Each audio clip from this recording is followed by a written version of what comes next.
Jean-François Granin est directeur marketing et communication B2B dans l'industrie.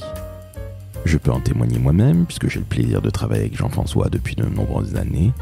Chaque fois qu'il passe dans une entreprise, que ce soit un grand groupe international, une très belle PME toujours à l'international ou un industriel plus classique, il y a toujours eu un avant et un après le passage de Jean-François.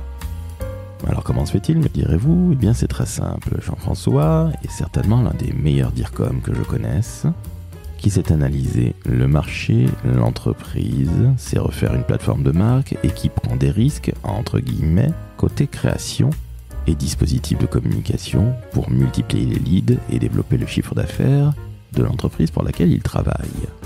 Aujourd'hui, à la recherche d'un nouveau défi, Jean-François est mobile sur toute la France et sincèrement, si vous êtes une entreprise ou un cabinet de recrutement, jetez un œil au parcours de Jean-François en cliquant sur le lien qui est dans la métadescription, son profil LinkedIn, vous l'avez compris. Et bien évidemment, je vous invite à écouter cet épisode du Décodeur de la Com.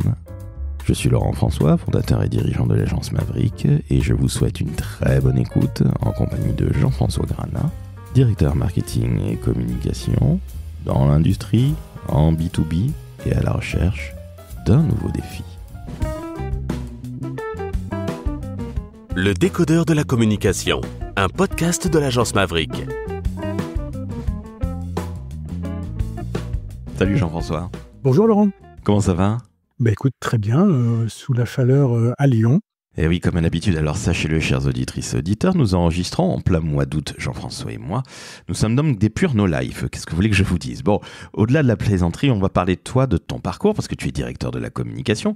On se connaît depuis très nombreuses années et il s'avère qu'aujourd'hui, tu es en transition, comme on dit, à la recherche d'un nouveau défi. Est-ce que je me trompe, Jean-François ? Non, c'est tout à fait ça. Je suis tout à fait à la recherche d'un nouveau job de direction marketing et communication en B2B dans l'industrie. Eh ben voilà. Donc Jean-François, est-ce que, s'il te plaît, tu peux te présenter en quelques mots ? Tu as dit qui tu étais, directeur marketing et communication dans l'industrie, dans le B2B, mais en quelques mots, est-ce que tu peux en dire tout simplement un tout petit peu plus ?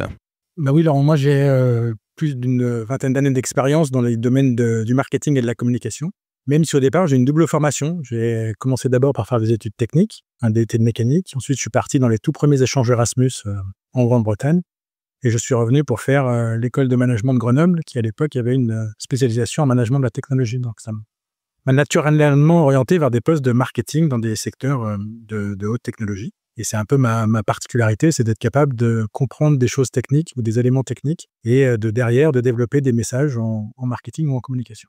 J'ai travaillé dans plein de domaines différents. J'ai travaillé tout d'abord dans l'informatique chez HP, ensuite dans le groupe Somfy, dans le domaine de la domotique, un groupe qui fait des automatismes pour les stores et les volets roulants. Et aujourd'hui, fait de la pure domotique. J'ai travaillé dans le domaine du sport, dans une filiale d'Adidas Salomon, qui s'appelle Mavic. Et ensuite, j'ai travaillé pendant presque 10 ans dans le domaine des ascenseurs, dans une entreprise qui s'appelle Kone, qui est un des leaders mondiaux dans le domaine des ascenseurs. Et ensuite, des expériences plus récentes comme directeur de la communication dans une entreprise qui aujourd'hui s'appelle Elkem Silicon, dans le domaine de la chimie. Et puis dans le domaine agroalimentaire, dans une entreprise qui s'appelle Boiron Frères, pendant 5 ans. Et plus récemment, tu l'as dit, en 2022, dans une entreprise de logistique. Donc, tu vois, mon parcours est très hétéroclite, beaucoup de domaines différents, beaucoup de secteurs différents. Et je pense que je suis un peu la preuve vivante qu'on peut passer d'un secteur à l'autre en restant dans les métiers du marketing et de la communication. Et que quand on recherche un salarié, rester dans son domaine, c'est pas toujours la bonne solution. La bonne solution, c'est peut-être d'aller chercher aussi des gens qui sont capables d'amener des choses différentes. Donc, je suis la preuve qu'on peut s'adapter et apporter des choses différentes dans chacun des postes que j'ai pu faire. Tu es en train de nous parler du clonage qui sévit depuis trop longtemps en France. Est-ce que tu as remarqué que dans d'autres pays, par exemple les pays anglo-saxons, on va dire, et évidemment les États-Unis, et pourquoi pas plus proche de nous l'Angleterre, on a finalement l'habitude de prendre beaucoup plus de risques, entre guillemets, en prenant un professionnel de la communication et du marketing, et au final, qu'il travaille dans l'industrie, dans le luxe, dans la grande distribution, quelque part, l'essentiel, c'est d'avoir ce savoir-faire, et pas uniquement être une sorte de clone qui a toujours fait le même job dans le même style d'entreprise, parce que c'est quand même pas très très bon, ni pour les entreprises, et encore moins pour le salarié, ou la personne en l'occurrence, j'imagine. Oui, c'est un peu ce que moi j'appelle le poste à moustache, c'est-à-dire que Je sais que ça va te faire rire, mais c'est la personne qui avait le poste précédemment avait une belle moustache, une moustache qui remonte. Et il cherche en fait quelqu'un qui a exactement la même moustache, quoi. Et il n'y a pas de prise de risque de chercher quelqu'un qui aurait une barbe, qui aurait pas de moustache, pas de barbe, qui soit une femme. Les entreprises et les cabinets de recrutement en particulier ont tendance à chercher le clone de la personne qui était là avant. Et je pense que c'est un peu dommage parce que c'est se priver d'aller chercher des compétences nouvelles, des idées nouvelles, de gens qui viennent d'autres secteurs, et ça, c'est vraiment dommage. Et si la personne était si exceptionnelle que ça dans ce poste, fallait pas la laisser partir. Et à partir du moment où elle part, il faut peut-être réfléchir au contenu du poste, à l'approche du poste, façon de manager, aux idées nouvelles aussi. Et donc voilà, faut sortir de cette idée un peu sclérosée d'avoir ce profil à moustache, comme je l'appelle, mais être prêt à aller chercher d'autres choses. Est-ce que tu ne penses pas que ce côté sclérosé, c'est aussi idéal pour tuer quelque part les entreprises ? C'est sûr que sur le papier, ça a l'air super bien de prendre quelqu'un qui connaît le métier, qui connaît le secteur, qui a déjà fait la même chose, mais en fait, ce qu'il va refaire, c'est qu'il va réappliquer ces mêmes méthodes et faire exactement la même chose que ce qu'il a fait souvent chez un concurrent. Et finalement, ça fait pas beaucoup avancer le schmilblick. C'est pas comme ça qu'on fait avancer une stratégie de communication, une stratégie marketing. Tu le sais comme moi qu'une marque, c'est quelque chose qui est vivant, qui doit se travailler, qui évolue en permanence. Et donc, il faut tout le temps amener des idées nouvelles et tout le temps amener des choses qui vont compléter la marque, qui vont développer son image, sa notoriété. Et donc, tout ça, ça peut venir que si on a une certaine curiosité et être capable souvent de faire des choses différemment et d'apporter des idées nouvelles. Ça me paraît absolument évident en tant que dirigeant d'entreprise depuis 15 ans, en tout cas à mon compte. Mais j'ai l'impression que dans ces grandes entreprises, on a toujours peur de faire une erreur en prenant quelqu'un qui n'est pas du sérail, quelqu'un qui n'est pas un clone, qui n'a pas de moustache, qui remonte, pas qui descend, attention, j'insiste. C'est quand même un peu pénible, et est-ce que ça n'en dit pas finalement très très long sur malheureusement cet état d'esprit très français vis-à-vis des métiers de la communication, et si on pousse un tout petit peu plus large, vis-à-vis tout simplement de ce clonage où on prend pas de risques, alors que l'entreprise c'est prendre des risques au quotidien. Ouais, après, je suis pas sûr que ça soit ne pas prendre de risques. C'est au contraire prendre un risque que rien ne bouge. Donc, je pense que c'est un mauvais calcul, je pense. Et puis, comme tu l'as dit, je pense qu'il y a aussi dans les métiers de la communication, je pense que les cabinets de recrutement et les recruteurs, même les gens des RH, sont assez peu au fait de ce que sont les métiers de la communication. Moi, je vois passer plein de choses qui sont assez hallucinantes dans les annonces. Tu vois, par exemple, des postes de directeur de la communication, on demande de maîtriser Photoshop et Illustrator. C'est pas quand même la base du métier, ou aujourd'hui Canva, mais c'est quand même pas la base du métier de direction de la communication ou direction de marketing. J'ai vu une annonce il y a quelques temps où on demandait 15 ans d'expérience dans le domaine des réseaux sociaux. 15 ans d'expérience dans le domaine des réseaux sociaux, à part Mark Zuckerberg, je connais pas grand monde qui maîtrise ça à ce point-là, quoi. 15 ans, ça fait quand même beaucoup. Donc, tu vois, il y a un manque vraiment de connaissance du métier, du secteur. Ça, c'est un peu dommage, mais c'est évident. Enfin, on en a beaucoup parlé à ton micro. Tu en parles souvent. Tu en as encore parlé, je pense, avec Fred Fougeray il n'y a pas très longtemps. Des métiers de la com sont des métiers qui sont souvent méconnus ou sous-estimés. Et alors que la communication dans l'entreprise, c'est quelque chose qui est essentiel, qu'elle soit interne ou externe. Et malheureusement, ces métiers de la com sont souvent des métiers peu valorisés. Nous sommes malheureusement bien d'accord, mais je vais me faire volontairement l'avocat du diable. Selon toi, un DIRCOM et la communication d'une manière plus large dans une entreprise, à quoi ça sert ? Ça c'est une très bonne question. Alors, c'est un domaine qui est très très vaste, le domaine de la communication. Si on parle de communication déjà au sens large, c'est déjà de définir ce qu'est l'entreprise et la façon dont elle veut s'exprimer, quels sont les messages à faire passer. C'est ce qu'on appelle définir vraiment une plateforme de marque, redéfinir une plateforme de marque, et à partir de là, la mettre en œuvre pour travailler l'image et la notoriété de l'entreprise. Et puis, si on parle de com interne, c'est accompagner ce changement, accompagner les évolutions de l'entreprise pour faire en sorte que les salariés comprennent ce qui se passe, soient engagés et contribuent de façon la plus efficace possible à ce changement et à l'évolution de l'entreprise. Donc la com, elle est essentielle, qu'elle soit interne ou externe, pour accompagner les évolutions stratégiques de l'entreprise.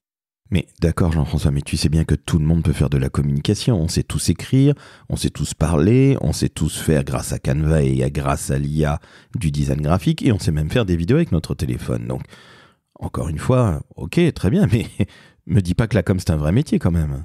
Ben, la com, c'est un vrai métier. Alors moi, j'ai souvent, j'avais réfléchi à ça une fois quand quelqu'un m'avait dit, mais on avait fait un projet et on est allé chercher un photographe pour faire des photos vraiment très, très spécifiques. Donc forcément, c'est un petit budget. Et il y a le directeur financier qui m'avait dit ah, mais t'as un appareil photo sur ton iPhone et tu peux très bien faire la photo par toi-même. Et je lui avais répondu que, ben oui, tu as Word sur ton PC, tu peux très bien nous écrire le prochain prix Goncourt. Et il n'avait pas tellement apprécié. Hein. Mais voilà, photographe, rédacteur, vidéaste, tout ça, c'est un métier. Et la com, c'est un métier aussi. Et on remet jamais en cause, par exemple, tu vois, un DAF, on va jamais dire, bah finalement, moi j'ai un tableau Excel, je peux être DAF, hein, voilà, personne va dire ça. Et ben la com, c'est la même chose, c'est un vrai métier. Et c'est pas parce que c'est pas l'outil qui fait l'artiste. Hein. Et donc, bah là, c'est exactement la même chose. La com, c'est un vrai métier. Et je suis d'ailleurs assez étonné parce que sur les annonces que je vois en ce moment, par exemple, on voit j'ai vu 2 fois là un poste de directeur communication en alternance et un poste de directeur marketing en alternance. Donc je pense que c'était pour bosser avec des PDG qui étaient en stage et tu vois jamais passer des postes de, directeur administratif et financier en alternance. Ça montre quand même que voilà, ces métiers du marketing et de la communication encore plus, sont, assez peu valorisés et qu'on se dit: «Bah, un stagiaire en alternance fera bien l'affaire». Le problème, c'est que quand la communication est mal faite, c'est vraiment une catastrophe et ça débouche sur des crises internes ou externes. Alors justement, des crises, tu en as géré. Tu as même donné des cours de communication de crise. On rentre dans le vif de ton CV et non pas dans le vif du sujet. Est-ce que tu peux nous parler de communication de crise, par exemple chez l'ascensoriste Koné? Parce que là, tu t'es pris une énorme crise dans la tête. Tu en as eu aussi chez Elkem Silicon. À l'époque, ça s'appelait Blue Star Silicon. Mais est-ce que tu peux nous en parler, s'il te plaît? Parce qu'il faut bien comprendre, comme tu l'as dit très justement, que la communication, c'est un vrai métier. Et très bizarrement, lorsqu'il y a une crise, Jean-Étienne le DAF ou Jean-Étienne le comptable ne vient jamais te dire ce qu'il faut faire lorsqu'il y a crise, n'est-ce pas? Bah oui, exactement. Après, il ne faut pas oublier, quand on disait, voilà, prendre des alternants pour faire de la communication, je crois que c'est dans le dernier observatoire des crises, je crois qu'il disait, il démontre, je crois que 70 ou 80% des crises ont une origine marketing ou communication. Donc c'est bien la preuve que la communication, elle est essentielle et que quand elle est mal faite, eh ben, on débouche sur des situations de crise. La communication de crise, bah, c'est justement gérer ces périodes et voir comment l'entreprise peut réagir, défendre son point de vue et puis expliquer ce qui s'est passé et quelles sont les situations. Donc oui, moi j'ai géré plein de situations de crise, que ce soit des accidents d'utilisateurs, des accidents de salariés. J'ai eu des rappels de produits, par exemple, produits radioactifs sur le site, voilà, des tas de choses assez sympas.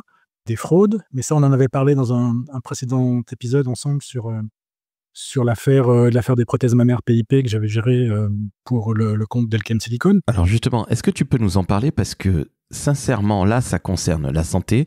C'est évidemment de la fraude. C'est évidemment, je l'ai dit, la santé de femmes qui portaient des prothèses mammaires et qui étaient en silicone. Et ça te tombe sur le coin de la figure. À l'époque, tu viens d'arriver chez Blue Star Silicon, qui est aujourd'hui Elkem Silicon. Est-ce que tu peux nous en parler en 2-3 minutes? C'est vraiment beaucoup résumer les choses, mais c'est sincèrement, je pense, un des épisodes de ta vie professionnelle et de gestion de crise qui a été les plus costauds, si je puis dire, les plus fondamentaux.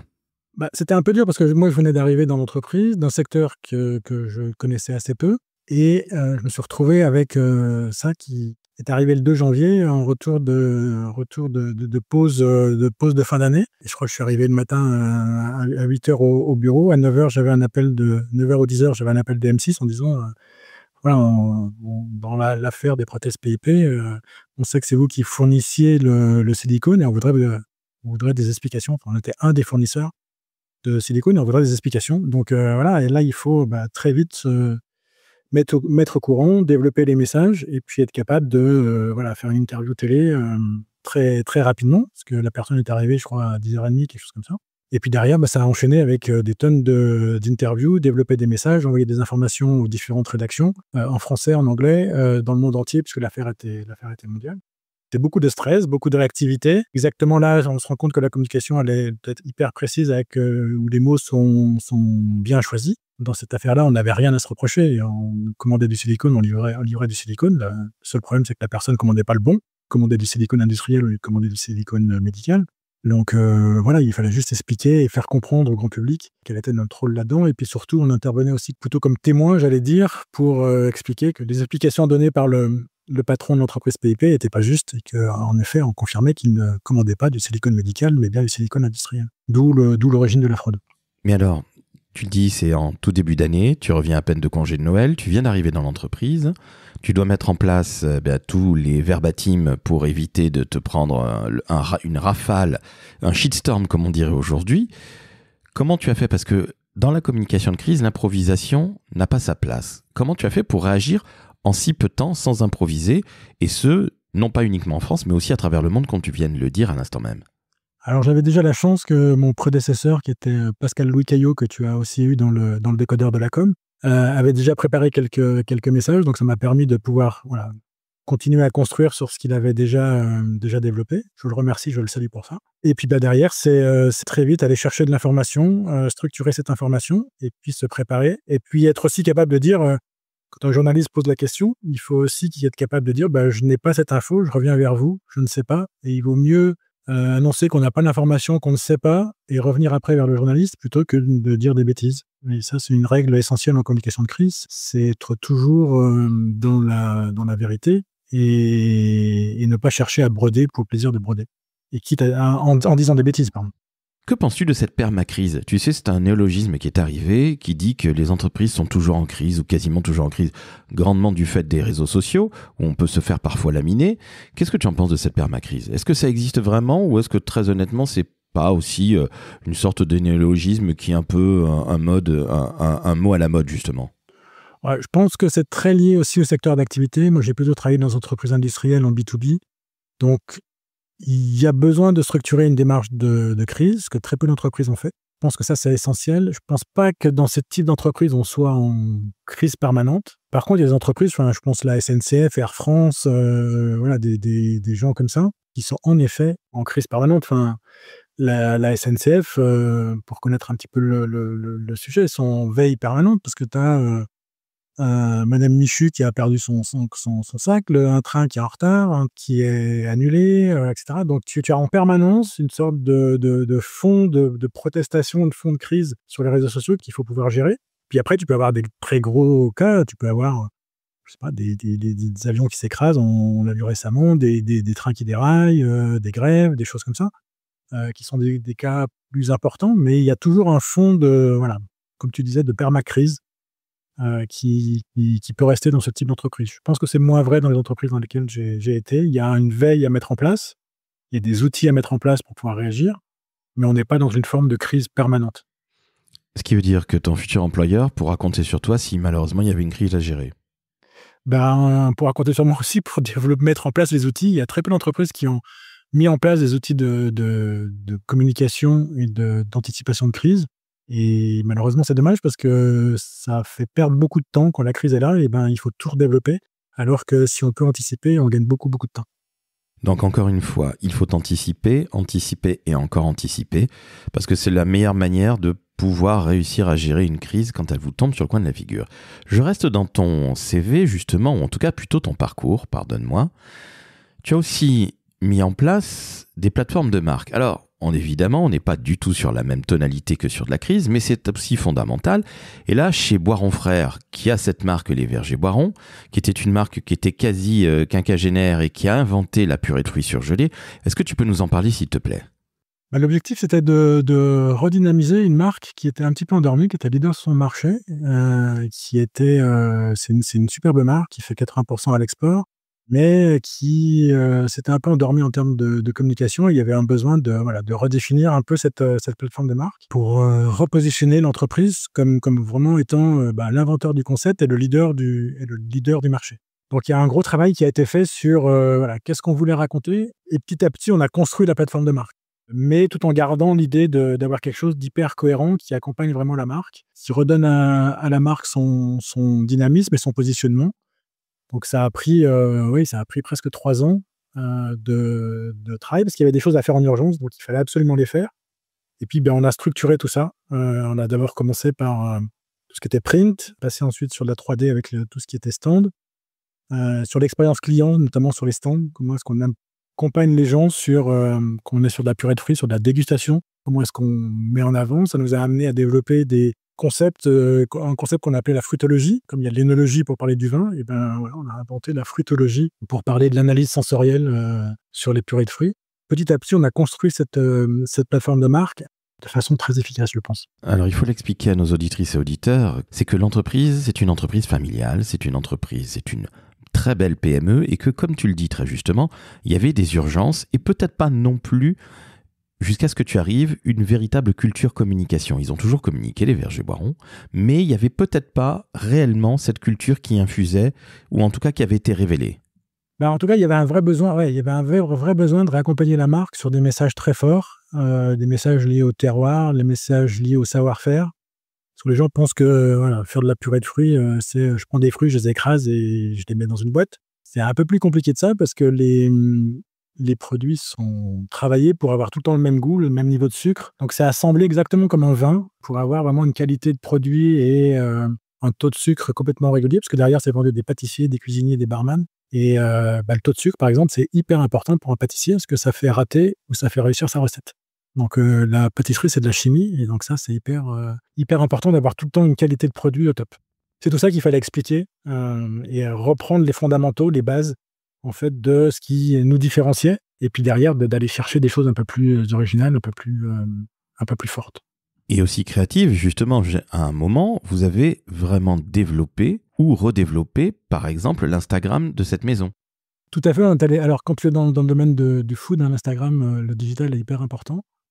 Et puis, c'est important aussi, je pense que même si on est sur du B2B, tout le monde a tendance à dire que le B2B n'est pas un secteur hyper créatif. Et en fait, je suis pas du tout d'accord avec ça. Au contraire, je pense qu'il faut être hyper créatif en B2B, sortir des choses qui soient, j'allais dire, trop techniques et aller chercher vraiment mettre le client au centre et aller chercher des choses qui soient hyper créatives pour se différencier et puis pour apporter un message fort.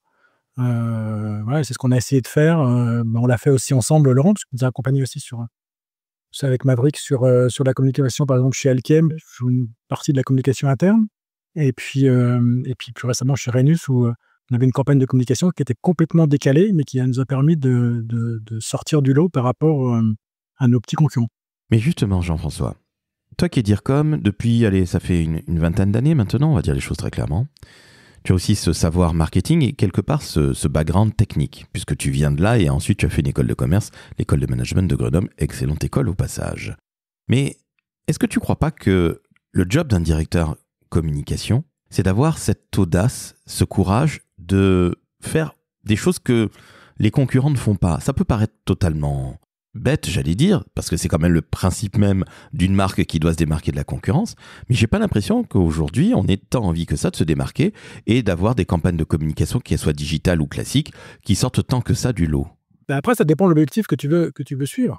C'est-à-dire, si tu veux faire juste de la campagne d'entretien, tu fais la même chose que tes concurrents, personne ne va le remarquer, tu seras content, tu auras rempli le KPI sur la page en disant c'est bon, on a fait une campagne, mais je suis pas sûr que tu aies atteint tes objectifs et que au final, tu aies soit généré des leads, soit amélioré l'image ou la notoriété de l'entreprise. Après, le but, c'est pas de faire de la créativité pour le plaisir de faire de la créativité, c'est de faire de la créativité pour réussir les objectifs qu'on s'est fixés sur une campagne. Chez Rhenus, par exemple, quand je suis arrivé, j'ai regardé toutes les campagnes que faisaient les concurrents et ça tournait avec des photos d'entrepôts. Alors, Rhenus fait de la logistique, gère des entrepôts et tous les concurrents, il y avait des superbes photos d'entrepôts, mais il n'y a rien qui ressemble plus à un entrepôt qu'un autre entrepôt. Et toutes les campagnes de com des concurrents, on aurait pu changer le logo, etc. et tout fonctionnait. Donc, l'idée, c'était comment est-ce qu'on met le client au centre de tout ça. Et on a fait une campagne de communication en mettant en avant un petit chien et en disant si Pupus est content, c'est aussi un peu grâce à nous parce que derrière on fournissait la logistique qui permettait de fournir des croquettes au petit chien Pupus. Et en ayant une communication qui soit complètement différente où on sort des photos d'entrepôts qui sont toutes des photos hyper standardisées, et on arrive à une communication qui est différente et qui se remarque. Et en plus, on met le client au centre de l'histoire. Dans ce cas-là, c'était un petit chien. Mais c'est aussi en interne, faire en sorte que les salariés comprennent quelle est leur utilité. Dans l'exemple que j'ai donné, c'était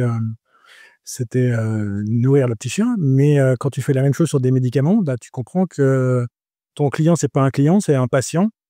Et que finalement, la raison pour laquelle tu bosses dans l'entrepôt, c'est pour aller soigner des gens indirectement. Mais ça te donne un peu plus de sens que dire voilà, mon job, c'est de faire des cartons. Non, mon job, c'est de faire des cartons pour aller soigner des gens.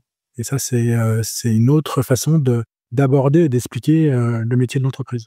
L'interne, justement, tu sais bien que souvent les DIRCOM ont plutôt tendance à ne pas tellement apprécier ça ou s'en débarrasser un petit peu parce que c'est toujours un peu complexe et puis on n'a pas le temps, entre guillemets. Voilà, je suis sincèrement désolé de faire un peu cette caricature, mais la com interne, tu en as fait énormément et tu en as fait d'ailleurs dans toutes les entreprises. Tu viens d'en parler un petit peu à l'instant même.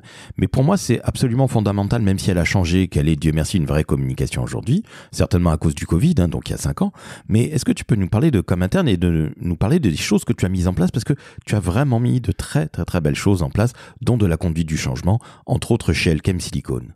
Oui, chez Elkem, il y avait un gros projet. Alors, l'entreprise venait d'être rachetée avec un nouveau plan stratégique et beaucoup d'inquiétudes des salariés sur le plan stratégique. Le rachat a été fait par une entreprise qui était chinoise, française rachetée par une entreprise chinoise. Grosse inquiétude des salariés de dire voilà, les Chinois vont tout vendre, vont tout envoyer en Chine et tout. Alors que pas du tout, il y avait une vraie volonté stratégique de développer l'entreprise et ça, il a fallu l'expliquer, impliquer les salariés. Donc, on a fait des groupes de travail dans chacun des services où on avait des gens qui étaient chargés de transmettre l'information sur cette stratégie. Donc, on a formé des gens, on les a accompagnés pour expliquer la stratégie. On a aussi remonté de l'information. Tout ce travail de fond, qui est un travail assez long quand même à mettre en œuvre. Quand on faisait des petites enquêtes sur l'adhésion des salariés à la stratégie, en 3 ans, on a gagné 14% de plus sur l'adhésion à la stratégie. Ça permettait aux gens d'avoir une vision et de savoir que l'entreprise avançait. Alors même si on gagnait ou perdait de l'argent en fonction des moments, mais on comprenait que voilà, il y avait une ligne directrice à suivre, que cette ligne a été suivie, que les choses elles se mettaient en place pour telle et telle raison, et que voilà, il y avait une vraie direction au sein de l'entreprise.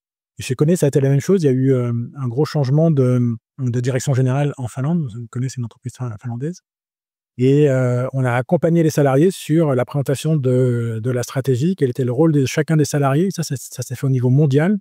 Moi, j'ai eu la chance de participer à ça, de piloter ça pour la France, où on a fait des journées où chaque salarié allait sur le terrain faire des enquêtes, des études, aller écouter des utilisateurs, etc., pour leur faire comprendre voilà, quelle était la stratégie et comment on mettait tout ça en œuvre. Donc, gros travail. Et pour moi, la communication interne, elle est essentielle. Tu ne peux pas développer une entreprise sans penser à ta communication interne. On parlait tout à l'heure de com de crise. La com interne, elle est essentielle en période de crise. On est d'accord, sachant que les collaboratrices et les collaborateurs peuvent devenir des ambassadeurs lorsqu'il y a cette fameuse crise qui vous tombe sur le coin de la figure.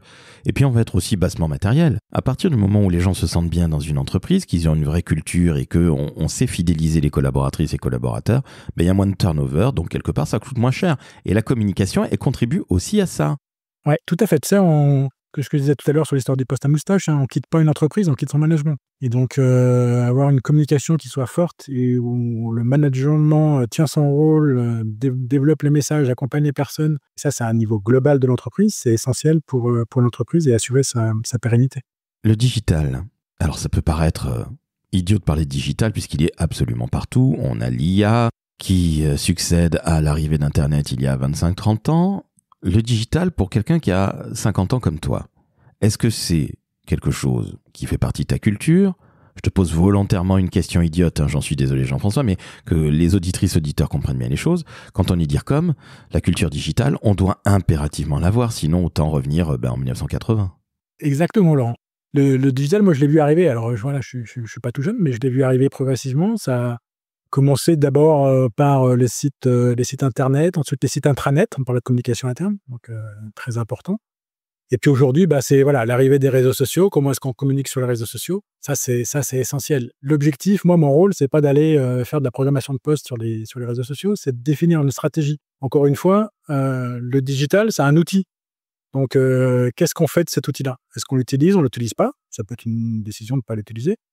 Mais et après, il y a plein de canaux. Ça peut être les réseaux sociaux. Alors lesquels? Instagram, Facebook, LinkedIn, WeChat en Chine, par exemple, YouTube, voilà. lesquels on utilise, pourquoi, comment, quels sont les objectifs de chacun des réseaux sociaux, quelles sont les cibles que l'on veut toucher, et derrière, quels sont les messages qu'on veut donner.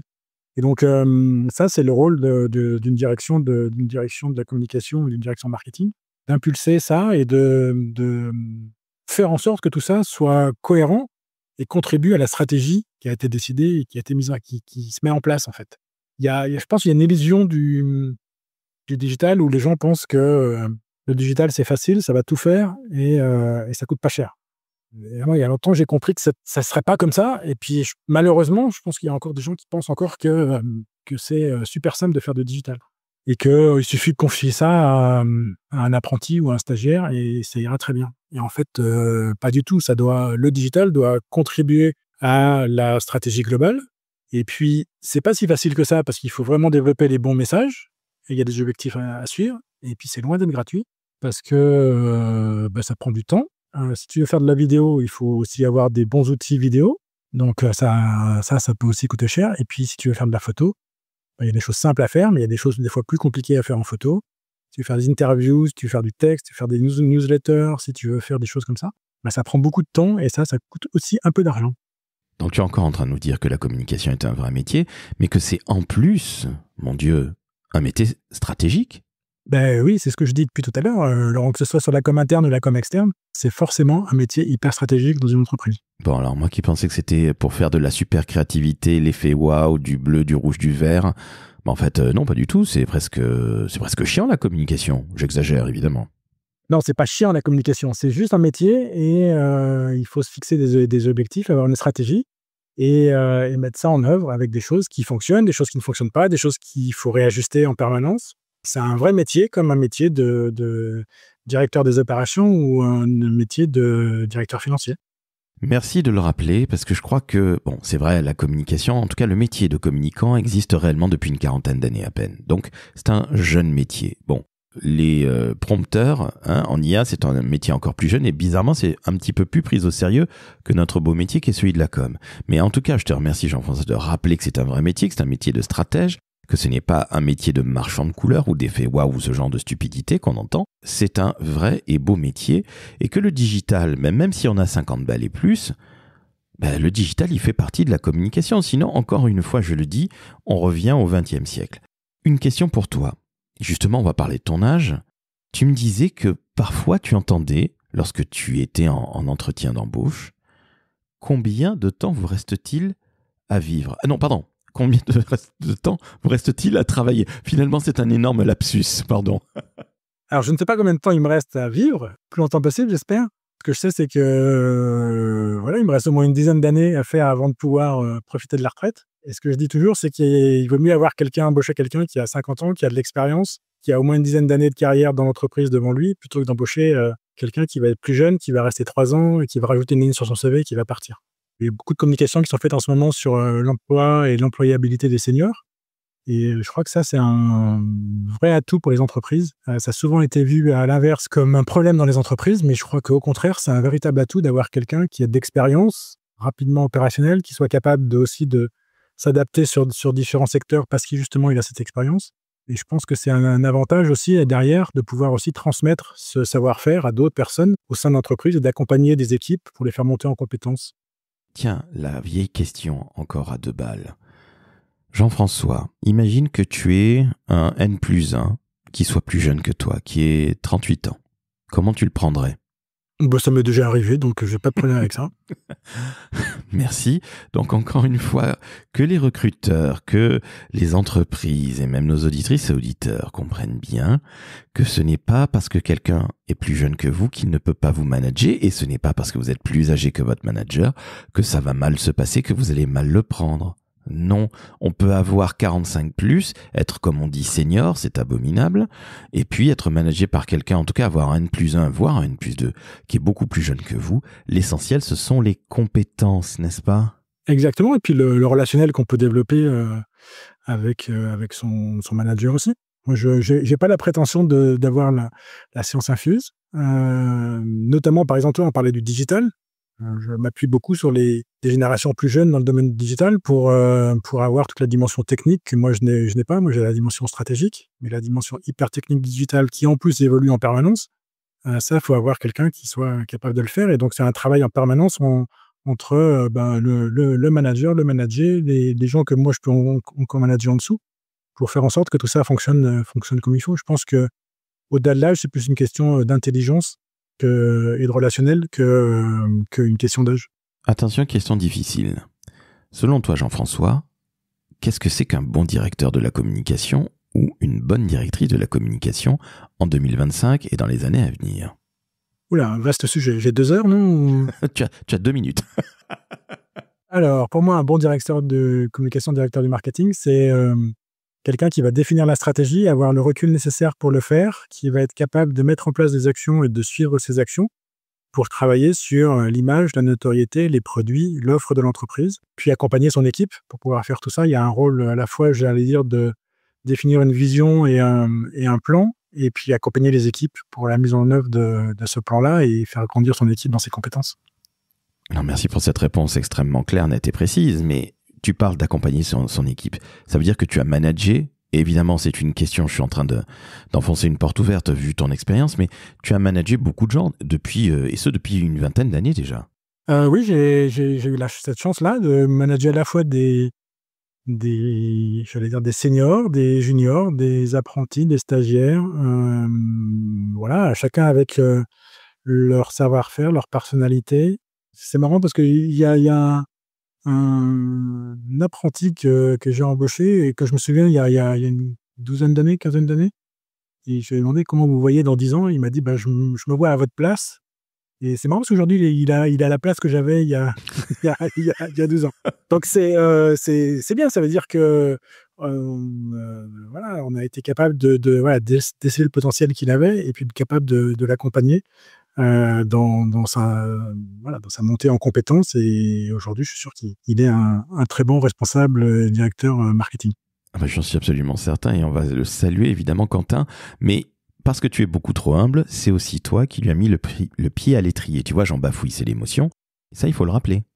C'est un peu un rôle aussi, comme je disais, d'accompagner ses équipes, de faire évoluer les équipes et de faire en sorte que les gens puissent s'épanouir dans l'entreprise ou en dehors de l'entreprise. Et puis, surtout avec tu vois, je pense par exemple aux apprentis, aux stagiaires qui ont besoin un peu, que j'allais dire, qu'on leur tienne parfois le stylo. Mais c'est aussi les jeter dans le grand bain et puis ils lèvent la main ou ils lèvent la tête avant de se noyer pour que on les accompagne. Et du coup, c'est comme ça qu'ils grandissent en compétences. C'est un peu ma vision de l'accompagnement des stagiaires et des apprentis que j'ai pu avoir. Dernière question, Jean-François, et pas des moindres. Si tu avais un message à faire passer à ton futur employeur, ce serait lequel? Moi, je dirais à mon employeur qu'avec une bonne communication et un bon marketing, on peut avancer sur la route de succès et contribuer à la croissance et au développement de son entreprise. Et uniquement avec toi, bien évidemment. Avec moi et avec toutes les équipes qui pourraient travailler sur cette partie communication et marketing. Oh, quel talent. Écoute, on va se quitter là-dessus, Jean-François. Alors, évidemment, je ne vais pas croiser les doigts parce que tu es beaucoup trop talentueux pour qu'on ait besoin de croiser les doigts et de faire appel à la chance, parce que le talent est là. Et que celles et ceux qui nous écoutent, qu'ils soient recruteurs, qu'ils soient dirigeants, etc., comprennent bien que Jean-François, que je pratique depuis une vingtaine d'années, est quelqu'un d'extrêmement créatif, mais au bon sens du terme. Ce n'est pas quelqu'un qui va partir dans tous les sens. Il y a toujours une stratégie qui précède cette création et cette créativité. C'est quelqu'un qui a du courage, c'est un vrai manager et c'est quelqu'un d'ouvert d'esprit. Donc vous savez ce que vous faites, vous contactez Jean-François, je mettrai évidemment le profil LinkedIn de Jean-François dans la métadescription. Et Jean-François, qu'est-ce qu'on doit te souhaiter, à part trouver un job? Oui, merci, bonne soirée. Mais qu'est-ce qu'on doit te souhaiter dans les semaines qui viennent? Déjà, de bonnes vacances, ça va faire du bien, de profiter un peu du beau temps et de se reposer un petit peu. Et puis, comme tu l'as dit, de trouver un job, ça serait parfait. Tu es disponible France entière ou est-ce que tu es attaché, par exemple, à une région? Alors, j'allais dire, je suis là aujourd'hui, je suis sur la région de Lyon. Pour des raisons familiales, j'ai besoin de pouvoir rentrer quelque temps, parfois dans la région de Lyon. Mais je suis mobile, on va dire France entière, et plutôt sur un axe, on va dire Lille, Aix-en-Provence.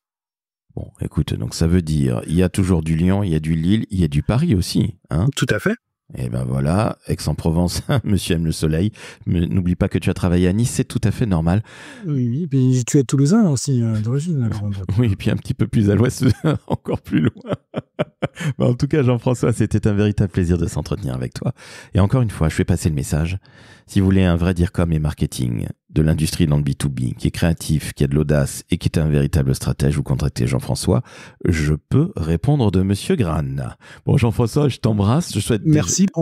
Je t'en prie, c'est tout à fait normal. Et chers auditrices et auditeurs, vous mettez 5 étoiles sur Apple, 5 étoiles sur Spotify, vous abonnez au décodeur de la communication. Et les recruteurs, s'il vous plaît, vous contactez Jean-François. Je le répète une fois de plus, il y a un lien vers le profil LinkedIn de Jean-François. Merci Laurent. Ciao, ciao.